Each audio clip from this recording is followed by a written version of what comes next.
За миний өнөөдрийн ярианы сэдв маань уран зохиолын хичээлийн үн цэнийн тухай. Тийм баха? Уран зохиолын хичээлийн үн цэнийн тухай.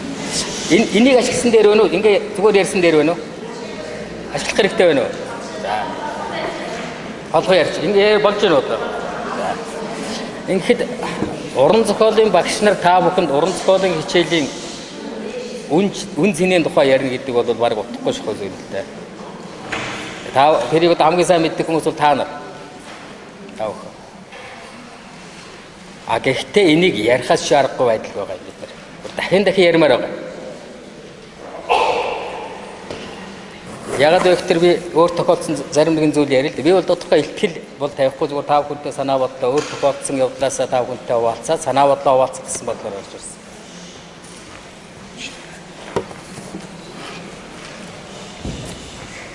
Бид нар гэр бүлэрээ нэг бахан хүүхдийн зохиол хэвлүүлж гаргасан. Тэр мянгуужингийн үлгэр гэдэг байгаа. Та бүгдээрээ сайн мэдчих. Тэгээ мянгуужингийн үлгэрээс болж би нэг багштай нэлээ маргасан. Маргач байх үедээ ер нь бол жаахан үг зөрсөн. Яасан бэ гэхээр мянгуужингийн үлгэр гэж энэ өнөө цагийн одоо технократ сэтгэлгээ хөгжсөн, шинжлэх ухаандсан, мэдээлэлдсэн энэ 90 цаг үед энэ худлах хуурмаг юм ярьж хүүхдийн тархилгоо эргүүлэхэ болио гэж намайг заагдсан. Би бол санал нийлээгүй л. Зарим талаар бодоход тэр багш тэр арай өөр төрлийн багш юуны хичээлийн багш байсан. Тэр багшийн зөв баг. Ягаад гэвэл та бүхэн санаж байгаа. Мянгуужингийн үлгэр дээр дайснаас зугтаж явж байгаад намайг чигдчихдэг шүү дээ морьтойгоо. Намайг чигдчихэд яаж гарах вэ? Гарахаар болдохгүй маань хүн өөрөө өснөөсөө дээш ингээд татаг морьтойгоо суура гараад ирдэг. Энэ өөрөө физикийн байгалийн цуур үлгэр зөрчсөн зүйл байгаа байхгүй.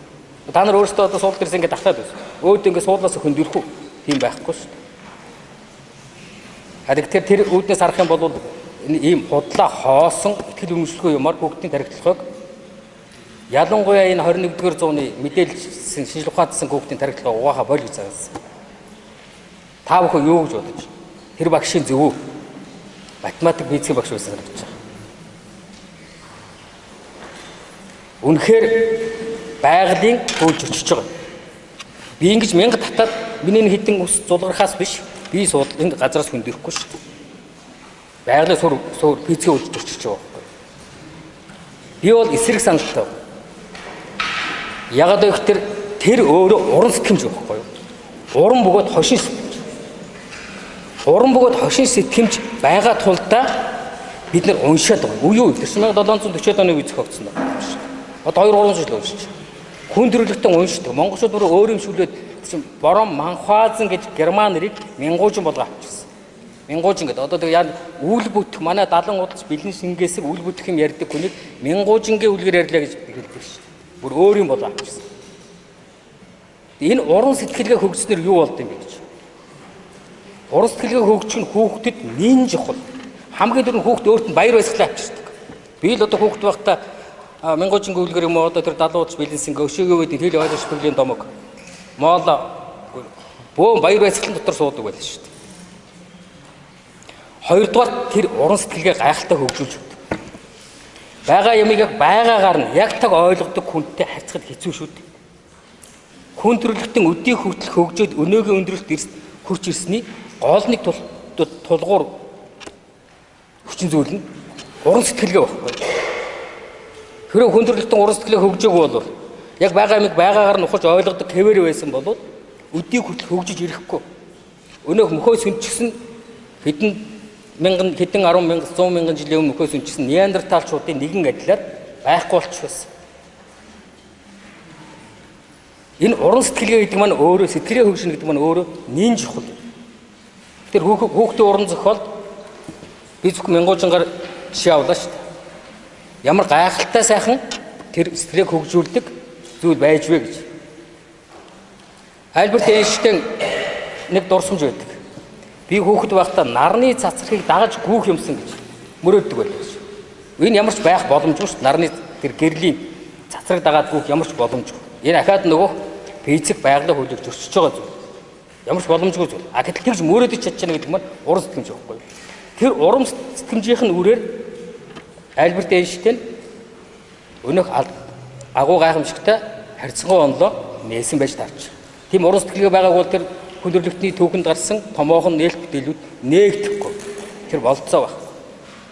Тийм учраас би тэр намайг одоо Мянгуужин гэж үл бүтэх юм энэ тухай бичсэн зохиол зарж хүүхдүүдийн тархилга эргүүллээ гэж загасан тэр багштай санал нийлэв.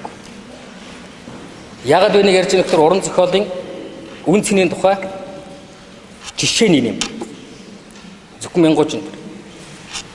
За сэтгэлээ хөгжүүлдэг байх. За хэл бол мэдээж ойлгомжтой. Сая өмнө ярьсан хоёр багш маань дахин ярьлаа. Уран зохиол болоод хэлний талаар. Тухайн үндэсний хэлийг хэлний бүх боломжийг хамгийн дээд түвшинд төгс ашигладаг салбар юу вэ? Математик биш, физик биш, гүн ухаан биш. Уран зохиол шүү. Та бидний мэрэгжил. Би бол та нартай адилхан мэрэгжилдэг юм шүү дээ. Уран зохиол л гоо. Хэлийг хөгжүүлдэг, хэлийг бүрэн дүрэн ашигладаг чадвар бол уран зохиол. Тэгээд гоо сайхны ертөнцийг, гоо зүйн мэдрэмжийг хөгжүүлж байна. Би одоо хүүхэд байхдаа Б.Наминчимэд гэж гайхалтай сайхан зохиолыг уншаад тэр ертөнцийн гоо сайхныг сэтгэлгээний гоо сайхныг гайхаад нэг хэсэг алмаарчдаг байлаа шүү дээ. Таны мэдхийг хөгжүүлж байна.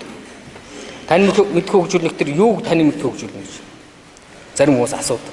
Хөгжүүлдэг байна. Хамгийн наазах нь би газар зүйн мэдлэг, газар зүйн хичээл суухаас илүүгээр уран зохиол уншсаар байгаа газар зүйн овоо сүрхийн мэдлэгтэй болоод байна шүү дээ. Капитан Грантын хүүхдүүдгээ зохиол байна. Тэр капитан Грантын хүүхдүүдтэй амчин энэ 4-7-5 твш дүүрэн аялчихж байгаа юм чинь мэдэхгүй байх. Паул Мендеве хоолой гэж хаана байдэ? Сайн ушуу, сайн ихтэй ушуу гэж хаана байдэ?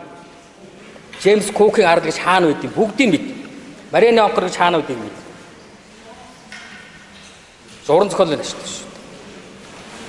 Шадар уран зэрэг гэдэг зохиолыг уншаад 1642 онд 40-д онд болсон хүндрэлтний түүхэнд гарсан хамгийн агуу их хувьсгалуудын нэг болох хөрөнгөний хувьсгалыг тухайн маш сайн ойлголттой болсон. Тэр хувьсгалын өдөртөгч Оливер Кромвель гэдэг хүний тухай гардаг шүү дээ. 20 жилийн хойно гэдэг зохиол дээр. Гэх мэтлэнгээр түүх, газар зүй, философи маш олон таны мэдэх уран зохиол ач холбогдол байна. Тэрнээс илүү хамгийн чухал ач холбогдолтой зүйл юу вэ гэхээр хүний дотоод ертөнцийг баяжуулдаг. Энэ зүрх сэтгэлийг баяжуулж өгдөг. Уран зохиол. Нэг тийм би бол яг бүрэн юугаар нь ихээр санахгүй байна л да. Нэг багш өвгөн багш нэг лекц уншсан тухай нэг тийм яриа байнга өгдөг л да. Ер нь Facebook янз бүрийн сошиал орчин шивж өгдөг. Сонин гэвэл дээр гарсан байсан санагч. Нэгийн тоо тавьчаад ард нь бахан тэг тавьдаг шүү дээ. Тэр тэг болгоноо нэг үндэмж өгдөг. Тэ?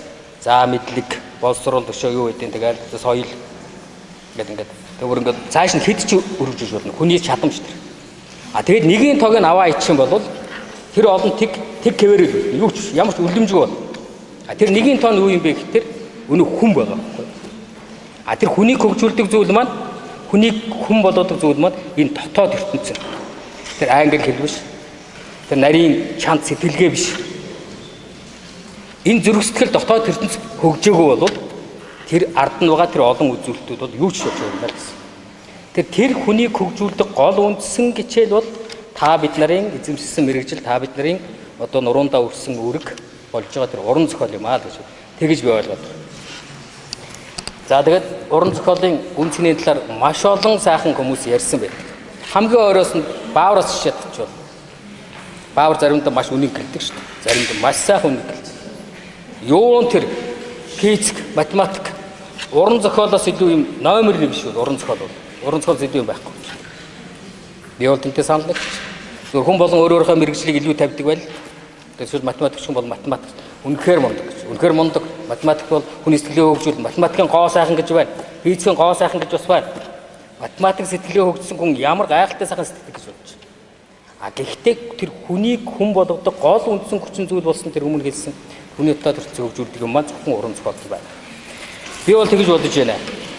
За тэгээд өчигдөр би бас нэг уран зохиолын багштай уулзаа яриа сууж илаа. Энд ирээгүй баг шиг байна. Ирээгүй баг шиг байна. Нэрсэн бол гараа өрөх баг. Надад тэгж ярьсан л да. Ахлангийн нэг хүүхэд багштай ирээд тэгж та намайг зовоогоод явах вэ? Би ч таныг зовоогоод явах. Та над уран зохиолгоо хичээлийг зүгээр тэнцвүүлээд өгч. Би уран зохиолтой уран зохиолгүй амьдраа явчихна уу? Би математикаар явах гэж байгаа. Би тэр одоо ямар илээ нэг IT технологиор явах гэж. Би хэлтэй одоо IT технологи математиктаас тэг багш эцэгтэй уулзж илт. Гэхдээ танай хүүхд ингэж байх юм байна. Тэгсэн эцэг нь хэлжилтгүй яхааргүй би хүүхдэд тэгээ хэлчихсэн юм шүү. Тэр уран зохиол тэр монгол хэл мэлсэн хэрэггүй хичээл хэрэггүй гэж байгаа нэг дүүжин дайж ингэ тэнцүүлж. Чи тэр гол юмаа л барьж байгаа. Тэрийг бол их том төөрөглөж байна. Та нар тийм зүйл тохиолддоггүй. Уран зохиол хэрэггүй гэж үздэг хүүхдүүдэд таарчсан. Тийм эцэгтэй хүүхдүүдэд таарчсан уу? Бага учраас өнөөдөр уран зохиолын хичээлийн үнцний талаар дахин ярих шаардлага гарч байна. Тэгэд эцэгчүүд маань иймэрхүү үзэл хандлага нэлээд түгээмэл байна. Уран зохиол хэрэггүй маа. Гэхдээ тэр англи хэлээ үзье. Би өвгийн ганц нэг дээд хувийн сургуулиудаар очиж ирсэн л да. Одоо юу үлээ зайсанд байдаг нэг сургууль энэ 11-р хороол байдаг нэг сургууль энэ төр. Сургууль дотор орох төр би царай зүсн Монгол боловч ярьж байгаа нь сэтгэж байгаа нь бүгд гадаад хүүхдүүд олж хардаг. Монгол боловч гадаад хүүхдүүд олж хардаг. Жогон хүүхдүүд монголоор ярихгүй дандаа гадаадаар хоорондоо ярих хүүгүүд. Би тэрийг бахархал болж. Энэ өөр хамгийн наазах нь Монгол улсын үнд суулж өчөж байгаа хэрэг шүү дээ. Хамгийн нааз. Тэгээ явж бид цөөхүүлээ. Хэдэн тэрбум хэдэн зуун сая хүнтэй Орос хятад биш. 3 сая үл. Үр хүүхдээ 1-2-оор нь гайгүй бололцоотой нэг хүүхдүүдээ 1-2-оор нь тэгээд харьжуулаад алдаад биш өрдөө бол. Тэгээд тэр гадаад хэлийг сурчсан багаасаа сурчсан хүүхд чинь монгол хэлийг сурах гэж монгол хэл дээр уран зохиол унших гэж үүглээ үздэг байхгүй. Жигэн там болж, жигэн алаан болж. Тэрний зовлон би өөрөө эцэг их би өөрөө мэдчих. Би 3 хүүхдээ Америкт авчиж сурах гэсэн. Болохоо байх тэр наваад ирсэн. Авчирнгуудаа над хүмүүс зөвлөж ирсэн л да. Чи нэгэн цайхан ингээд унган англи хэлтэй болсон хүүхдүүдийг англи хэлтэй сургуульд, хувийн сургуульд оруулаа гэж. Зүтгэсээр улсын сургуульд оруулсан. 30 дугаар сургуульд багш нар байна уу? 30, 33, 18, 15-аар дамжуулаад хамгийн сүүлд 14 дугаар сургуулиар дамжуулаад зарим нэг нь шинэ Монгол сургуулиар дамжуулаад гаргасан. Одоо монгол ном унших гэж бөөн зовлон бол. За би нэг англи дээр ном унших гэж байгаа юм шиг. Бөөс. Ягаад гэвэл бүрэн дүрэн ойлгож чадахгүй. Сэтгэдэг нь өөр. Тэгээ тийм зовлон байна. За тэгээ дээр нь сүүлийн 20 гаруй жил нэг ноёрхсон нэг айхтай буруу гаж үзэл надад анзаардаг. Тэр өгөхтөр уран зохиол бол зөвхөн зугаа цэнгэний төдий зүйл юм. Энэ төр таймт юм гэж. Хүнийг зугаацуулдаг, цэнгүүшүүлдэг, чөлөө цагаараа үздэг тийм зүйл юм а гэж үзсэн. Уран зохиол. Урлаг уран зохиол. Тийм үү? Та нар юу гэж бодож байна? Гэхдээ тийм бол зөвхөн зугаацуулдаг юм бол уран зохиолын багш нарыг бэлтгэхийн шаардлага юу вэ? Та нар ингэж үйл томоо үзэж сууж явах ямар хэрэг вэ? Уран зохиол сэтгүүл зөөрийг адилхан тэгж үзсэн шүү дээ. Таны мэдүүлэх, соёнггээр үлдэх, хүмүүжүүлэх үүрэггүй гэж. Тийм үжил маш хүчтэй газар авсан шүү дээ. Тэр үзэл бодол нь өнөөдрийн Монгол төрийн бодлого уусруулалтын өвчнөд орчихсон биш байгаа гэж би хардаад байгаа байхгүй. Яагаад вэ гэвэл манайд уран зохиолын хичээлийн цаг хомос байна гэж. Англи хэл 105 цаг, сэдвээр англи. Тийм байвал. Монгол хэл 35 цаг. 10 дугаар ангид мөн адилхан. 11 дугаар 10, 11, 12 бүгд адилхан. Тэгэд өчигдөр тэр нөгөөний боловсролын хүрээлэнгийн нэг одоо багш ярьжлээ л дээ. Хажуугаар нь бид нар үндэсний бичиг, монгол хэл, уран зохиол гэдээ нийлүүлээд 105 цаг болчихж байгаа маа. Тэр агуулгаар харах юм бол их өндөр цаг өгöd байгаа гэж. Тэр өнөр баян багш хэлжлээ. Монгол хэл, уран зохиол хоёр чинь хэдийгээр хоорондоо хэвлэл нэгтэй боловч хоёр өөр шинжлэх ухаан шүү дээ. Огт өөр шинжлэх ухаан. Тэр хоёрыг нийлүүлчихэд бид уран зохиол монгол хэл дээр ингээд өгчсөн бид хангалттай цаг өгсөн гэж ярьж байгаа нь ерөөсөө санал нийл хүлээмжшүүлэх аргагүй. Тэгэд иймэрхүү хандлага байгаа учраас манай төрийн бодлого нэг жаахан сөргөө гараад байгаа юм болоо да гэсэн ойлголт байна. За тэгээд уран зохиолын нөлөөний талаар ярих юм бол маш олон зүйлийг ярьж байна. Би 2 3 хон цогоон жишээ хэлье. Одоо та баг бүгдээрээ мэднэ. 90 онд юу боллоо? 90 оны ардчилсан хувьсгал гарахын урдч нөхцөл нь 1983 оноос эхэлсэн 85 онд хүчээ авсан тэр өөрчлөлт байгуулсан шин сэтгэлгээ гэдэг юм байлаа шүү дээ. Горбачевны зэгрэвчтэй ном хүртэл гарч ирсэн монгол хэл дээр. Тийм юм гарч иж 90 оны энэ систем нуурсан дэлхийг өөрчилсөн том үйл явдал боллоо. Тэр үйл явдлыг юу нөлөөсөн гэж тэр үйл явдал. Хэдэн зэгсаал сулаан барьсан, лоозон барьсан хүмүүс нөлөөлөв шүү дээ. Оюун санааныхын суур, нийгмийн оюун санааныхын суурийг уран зохиол тавьсан хэрэгтэй. Судлаач тэгж үздэг. Би хэлж байгаа юм биш. 1983 онд санагч. 83 онд Оросын зохиолч Распутник та нар бүгдээрээ мэднэ. Валентин Распутник. Жилийн өмнө нас орчихсон. Оросын нөхөн эрхүүгийн зохиолч. Распутник төмөр гэж төвж гарсан. Төмөр. Та бүгд уншсан байх. Уншсан уу? Жижигхэн төвж байгаа. Шалтай юм байхгүй энэ дээр. Маш энгийн. Нэг хамтралын агуулга шатчих. Тэгээ хамтралын нэг жолооч хөлөө нэг залууч хүч нэг 40 50 насны хүн очиж нөгөө агуулгаас хамтралын олон төмний хөрөнгийг зөөж гаргаж. Тэгээ тэр хооронд хүмүүсийн зан арин шин тэр амьд тулсан хэцүү үед төмөр болж шít. Хэцүү үед хүний зан арин шин яаж өөрчлөж байгаа тухай тэр ганцхан шинэ үйл явдал харуулж байгаа. Урд нь ингээ дөрмдөд социализмцыг хамгаалах ёстойгоо дөрмдөө явж ирсэн хүн нөгөө өмнөнийг ашиглаад гэрлүүгээ гурил зөөгөө явж идэг байхгүй. Маш олон дүрийг гаргаж өгсөн энэ дээр. Голдоо ортол ингээд унших тэр сэтгэл сэрхий юмэр хүн чи юм билүү дээ гэмээр. Тэгээ тэр дотор тэр гол баатар өөрийнхөө ноён нурыг хадгалаа болчих. Сөхөрж унтлаа тэр хамтралын одоо агуулгаас юм зөөгөөд бараа зөөгөөд тэгээ өглөө үүр цайлгаж. Нилээ юм би гаргачлаа гэж. Тэр хүн өөрлөгөө зөөгөө шүү дээ. Тэрний зөөс юмнаас нь цааш нь хулгай гэж байгаа юм зүнд байна.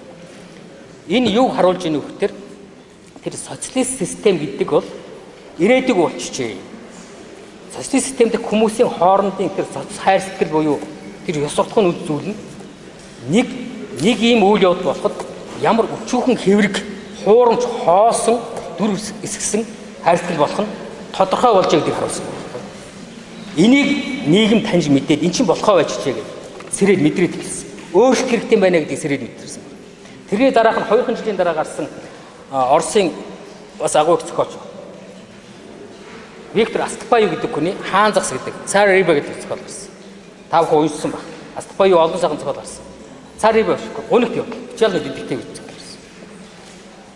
Гунигт явдал зохиол гарсны дараа энэ нийгмийг өөрчлөхгүй болохгүй байна гэсэн ойлголтыг тухайн улсын сэтгэн болдог скетчүүдийн дунд маш том халуун маргаа өргөсөн. Монгол хүртэл тэр нөлөөлсөн шүү.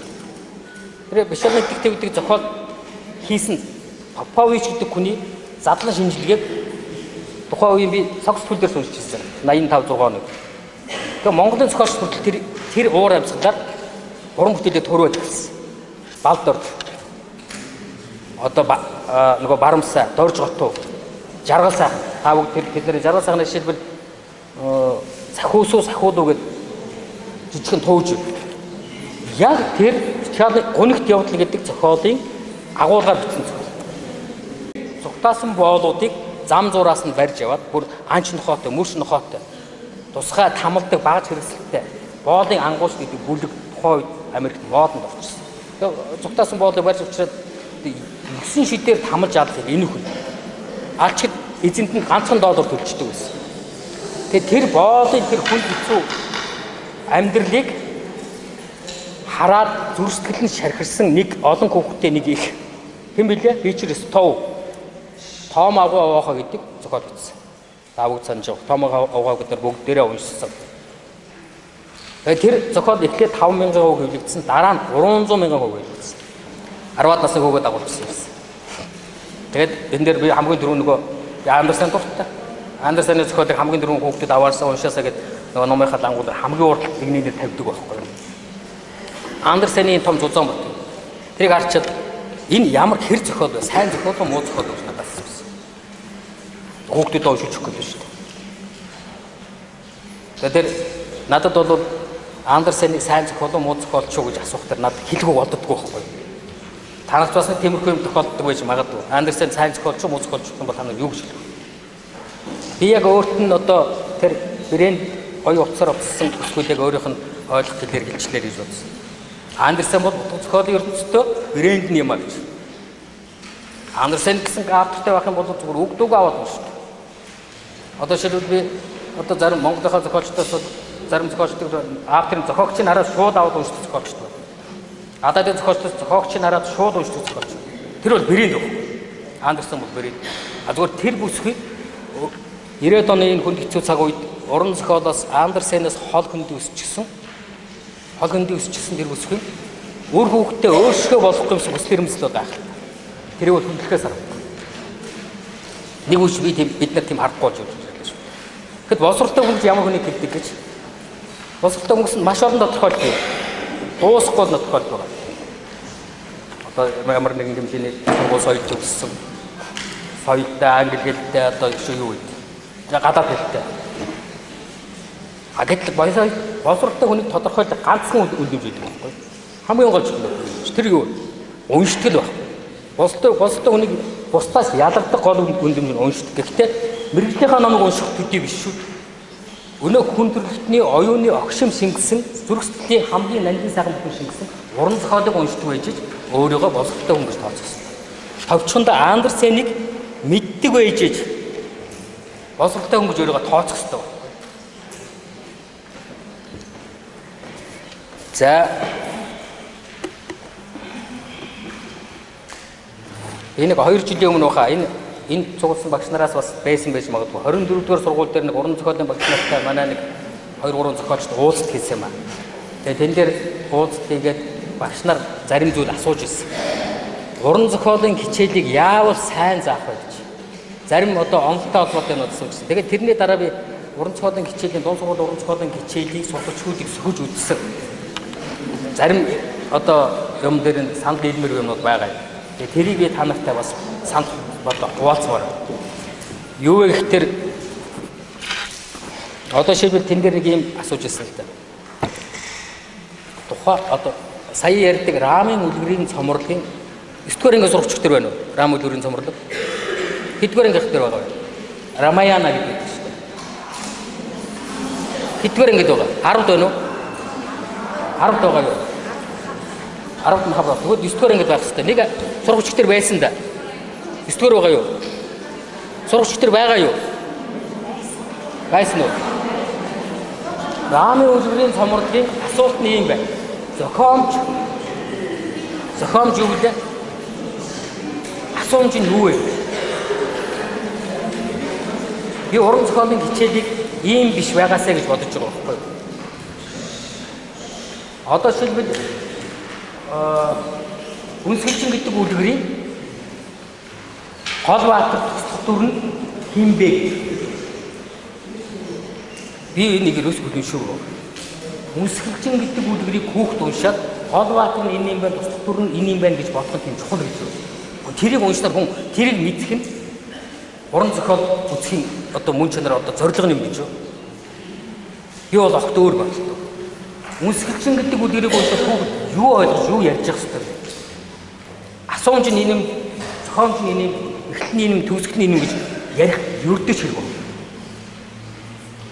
Яагаад тэр хойд их өөрийнхөө дагуур охиныг ад үзээд байгаа юм бэ? Тэрийг тэвэнд нь эмзэглсэн эмзэглэл бүгд мэдэрч явах хэрэгтэй. Яагаад тэр ханхуу хөлтөртөл гоёод очсон тэр ойлгийн хоёр охиныг биш тэр өнчин ядуу охиныг сонгоо гэдгийг бүгд